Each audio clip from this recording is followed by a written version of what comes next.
Elsősorban szeretném üdvözölni a nézőket, másodszorban elnézést kérek a rossz hangminőségért és a magas külső zajért, de sajnos változtatnom kell a YouTube stratégián, mivel nem nagyon mozdítja a videóimat, ezért sajnos most ehhez kellett folyamodnom, de térjünk vissza a lényegre, tehát New York város, Manhattan, és a Manhattannek is a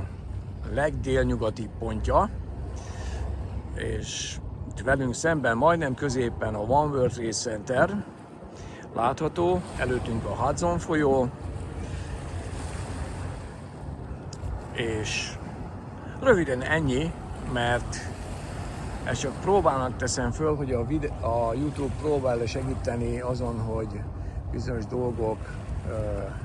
nézőszám növekedjen. Úgyhogy majd egy másik pontról próbálok egy másik bevágást is készíteni. Egyelőre köszönöm a figyelmet, meg ha esetleg van kedve valakinek, akkor nyomja a like gombot, vagy írjon egy kommentet, még akkor is, hogyha nem éppen pozitív. Még egyszer